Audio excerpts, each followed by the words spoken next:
Hi guys and welcome to the Fourth Moment Show. Today's guest is Desiree Da Silva, who serves on the SAFA Cape Town Women's Committee, and that's amongst other things. So welcome Desiree. Thank you, Sean. Before we talk about women's football, and like I said to you earlier, I'm excited about this show because I want to know more about women's football. We want to get it out there. Can we hear something first about Desiree? How you involved in football and also all the committees you're serving on and positions you're holding? Okay, it all started in 2010 when I Mm. became an under-9 coach for boys at Green Points Allegiance.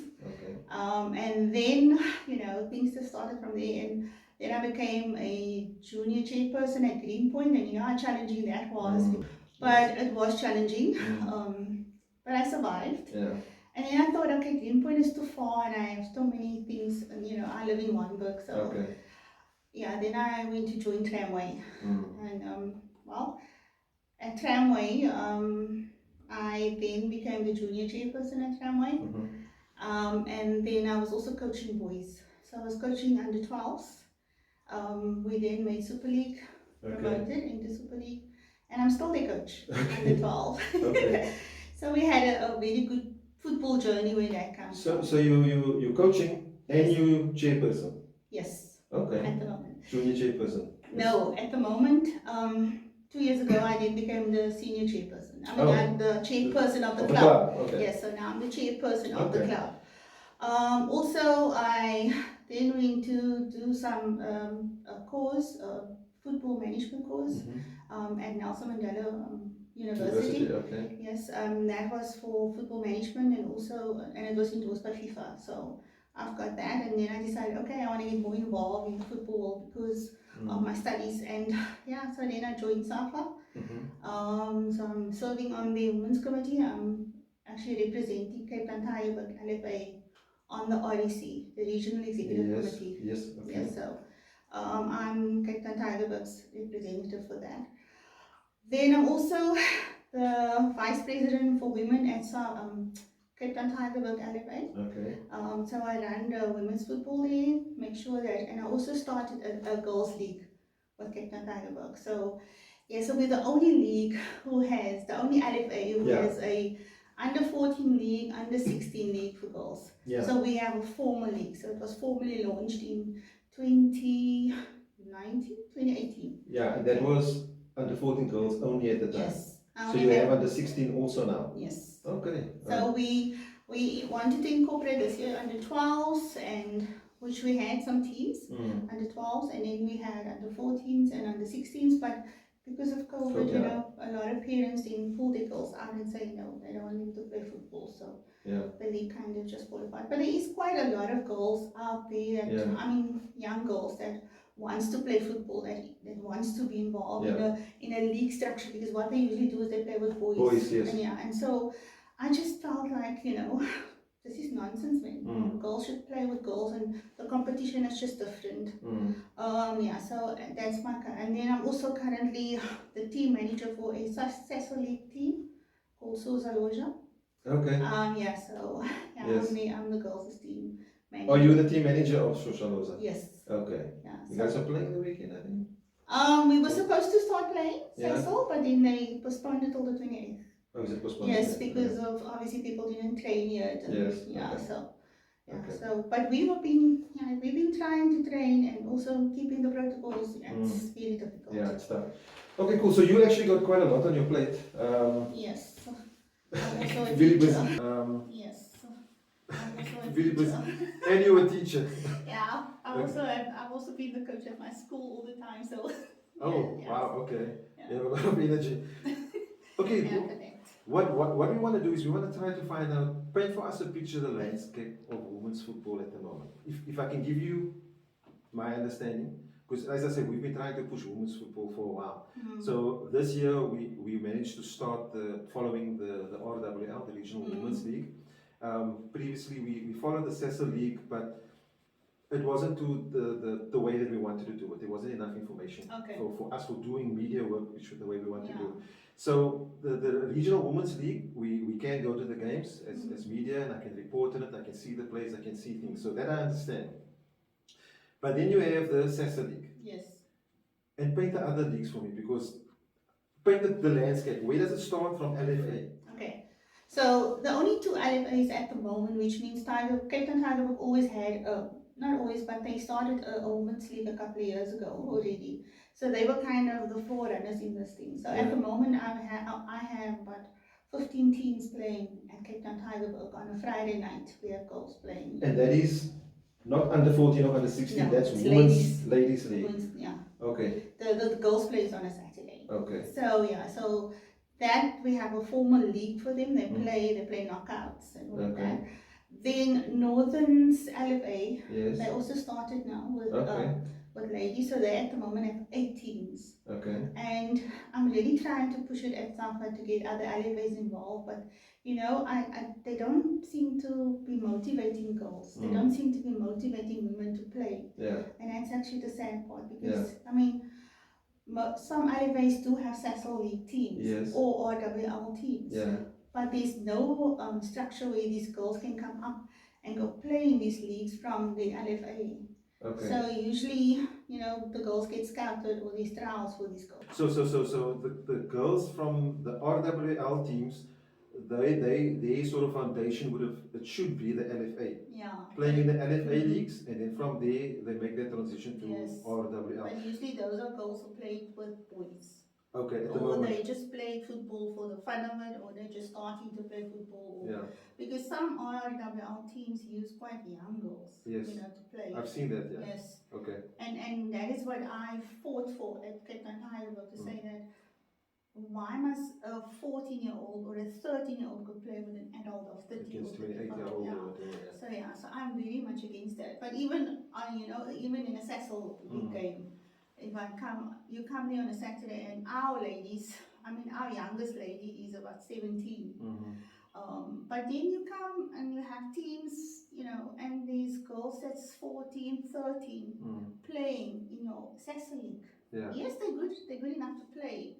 But I'm always saying that's not development for me. Yeah, because I was going to ask you, because they obviously lacking some foundation, because now they're in a very competitive environment and they haven't had a chance to grow within a less competitive environment to make themselves better.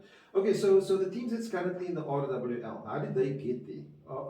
The RWL is usually people that usually buy or just actually they start a team and then they just register them with SAFA Cape Town. So was it a case of where there was I think there are 16 teams or yes, there's 17 at the moment. 17. Okay, so there was those amount of spots available and they sort of just joined and okay. So it's individuals who started teams, you know. And was there cost implications on it? There is cost implications. Well, they have to give some amount to SAFA. I'm not sure the amount at the moment. Okay. But then also SAFA pays for the referees. I'm talking under collection. They just not shoot me. No, okay, it's fine. Let's leave it there. Because I just want to try to sort of build a structure so I understand, people watching can also understand how this whole puzzle fits together. Yeah, because you know what? Let me tell you this. These are in my club especially. We have under 12s, we have under 14 girls, we have under 16 girls, and we get constantly requests from parents to say that, you know, we want our girls to play football. Where can they play? So Iqbal from Salford, so he also started girls now. Yes. And I mean, they're doing well. And so they're playing our LFA, and because there's no other LFA where they're playing new LFA. They can't play, there's no other LFA. Okay. So they're playing in our LFA with our competition. So nice. And the competition it's quite high for girls, and if they put the effort in it, like he puts a lot of effort in it. Yes. He got coaches from UCT, and you see, so you can see it in the girls' development. Yeah. They're doing so well. So you have the RWL. What are they playing for? Are they playing to get promotion somewhere? They get promotion into SASL. So they do playoffs, and then the team that wins the playoffs. Yeah. Is it the same like the men's where the 2 finalists will get promotion to the SASL? From SASL, what's that next step? National. Okay, what does that mean? Because I see Hollywood bets. And then there's they just came on board for the National League. Yeah. Remember, the National League is only about 2 years old. Okay. So they just came on board with that. There was no sponsor, and talking about sponsor, there's no sponsor for the RWL. Yeah. So we constantly looking for sponsors. People don't want to sponsor us, and we like asking companies and to get on board, but there's nothing. So now the teams much, then a promotion. Yeah. Okay, so the Hollywood Bets National League, that's the National Women's League league, for yeah. with the Women's League. Okay. Okay, so and from the obviously the RWL spots are taken, they try to win promotion or whatever. Is there a way of promotion from your LFA teams into the RWL? Not really, no. No. No, I've asked. Mm. So I've involved all the teams, coaches, and managers, and all of that. So I asked them, can we incorporate something like that? Mm. So, but most of them don't want to play RWL. They enjoy the football at grassroots level. Okay. They do have the option to join the RWL. They But do. not by buying or paying. Yeah, just by registering themselves and saying Oh. we are interested in playing. You know, Okay. and so because one of our teams, Clyde Pilots, Yes. they are one of. They just joined this year. They joined the RWL, so they have an LFA team and they have an RWL team. Okay. Yeah. Yeah. So and in terms of, because obviously when we talk about women's football, we're saying development because it is something that sort of, it's new, it's women. Yeah, I always say we're the orphans. Women have always been playing football, but now obviously it seems like it's more structured. There's people like you that's now pushing this thing and trying to get some sort of formal leagues and women as being a norm instead of just something. What sort of the obstacles for you guys besides, is it just not interest from people, not interested people? You know what I would like to see, and I think this is what a lot of people want to see, is that women get more involved in coaching, get more involved in admin, so that, you know, women run women. You have to be in a certain, you have to understand the woman just to bring out the best in the woman. Yes. So you get the coaches that's very successful in that. Because they understand that. Yeah. Yeah. But like I say, I would like more women to get involved in football, and so there's this lack of interest to become coaches is because, you know what, in this football world, we are not being taken seriously. Unfortunately, we're not. Yeah. Yes, you give us titles and you tell us, oh, you're the VP and you're this and you're that, actually, but you have to, as a woman, you have to just stand up and say, but I am here, so take note of me. This is what I want. This is what I want to happen. Yeah. And you know, so Natalie and myself, we fight constantly. Yeah. Just to get things done. Yeah, no, sure. And I remember also, because I think I know a couple of women coaches, and I think there's also a challenge in teams being bold enough to actually say, okay, here is a new woman coach. Qualified SAFA, done the course and everything, but not given the opportunity because they're a woman to coach women football. And I suppose that mindset is going to change. Are you guys trying to work around that, trying to talk to people to sort of... Yeah, so we also would like more women to do coaching courses. So at the moment we're fighting to get a SAFA C license for our ladies, which they in essence agreed to do for us. Yeah. But the woman can join the normal C courses. They can join C, D, all of that. But you want to have something specifically for females. Yeah, because I mean, just because of that, because also there's always a financial issue with women. So so I would have loved to do my D. I've got my D, sorry, I would love to do my C. But as sometimes they only tell you there's so many spots left. Yes. So what happens is that we would like just to do a course for women alone. And one of the best coaching instructors is a woman, Marion February. Exactly. Yes. Yeah. So if can I ask, I'm going to ask a question, an honest question. I mean, there is a resource. There's a person that can actually accredited instructor to do it. Getting things like a venue and stuff like that. I mean, that's logistics that people can organize quickly. What is stopping? I'll say us, because it is us at SAFA Cape. What is stopping us from actually saying, right, there's a spot for 30 women to do a course over 2 weekends, and the charge is almost next to nothing because... Well, if you can get a sponsor for, because we have to pay the instructor. So that is one of the costs, and then also there's food involved, all of that, and then we obviously have to pay the venue.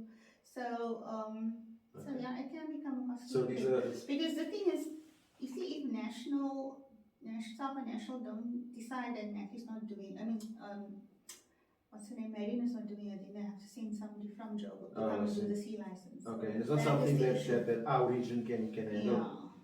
Is it not something our region can handle? Yeah, not really. Is it? We can, Marion is okay. She do D licenses and okay. and Kamal and those people. But Yeah. otherwise, with the C license and the B, it becomes Okay, a little bit tricky now. yeah, okay. Look, like I said, I've had a lot of, I won't say a lot, I've gone to quite a few RWL games, and I've noticed some fantastic players. Why can't we get more female referees and Yeah. to handle female Well, matches? we've been fighting for that, and 2 years ago I also I organized my own referees course at Cape Heidelberg. So I got some ladies involved. So Okay. now one of them at least is doing RWL games now and Okay. SAFA games, which is Yeah. even if it's just one. Yeah. But I'm saying, so we still, we're still hoping, because I only got about 10 to 15 ladies that was interested. Okay.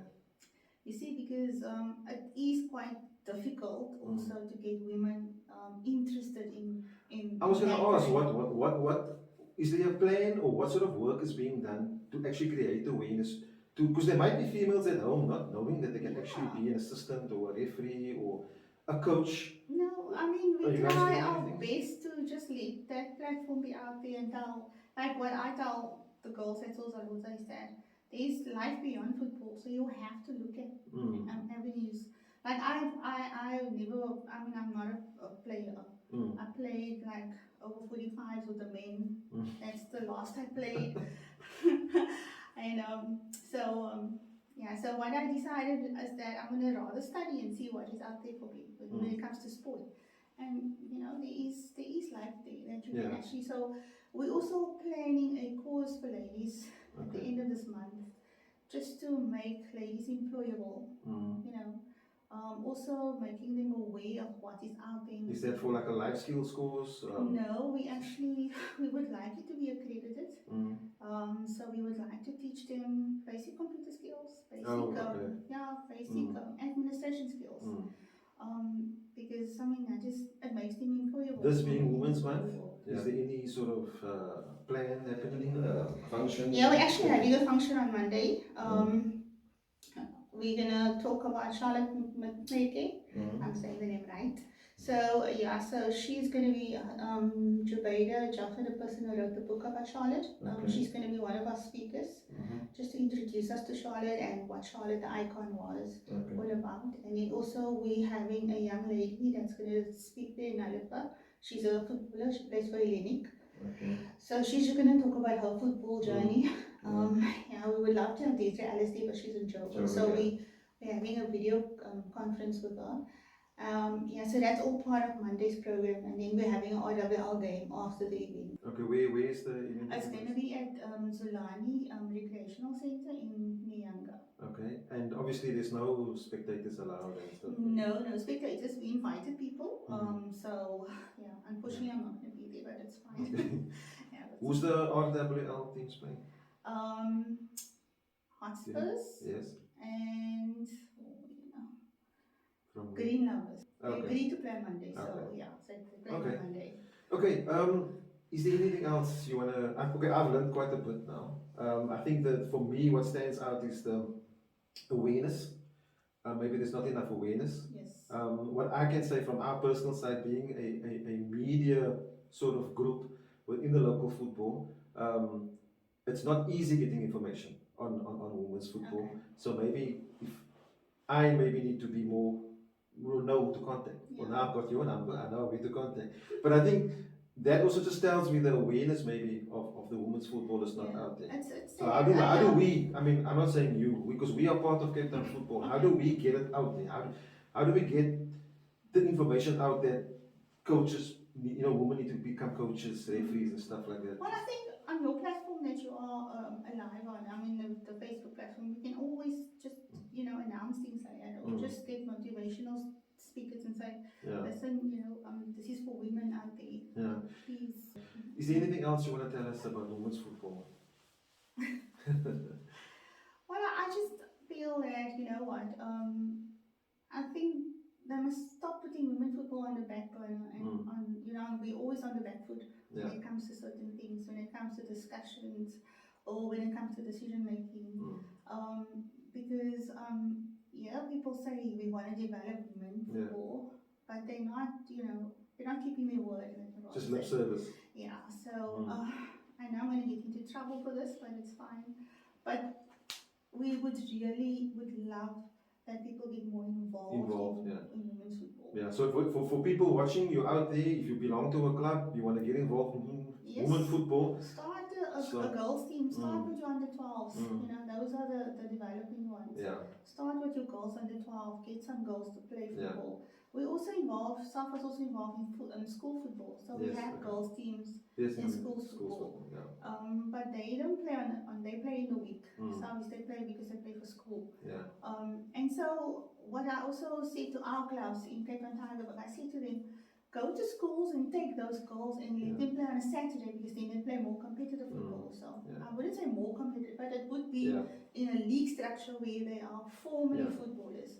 And I mean, we would like to see everybody make it and go overseas or go for Banyana. I was just going to say now, it's not like there's nothing to play for. I mean, the few who just signed, renewed a contract with Inter or something. Atletico Madrid. And there is something to play for. I mean, you can play for your national team. We've got quite a few.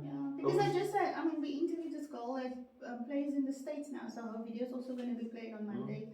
So Napolo, they twins, so they're studying in the States, but they're also playing football. Okay.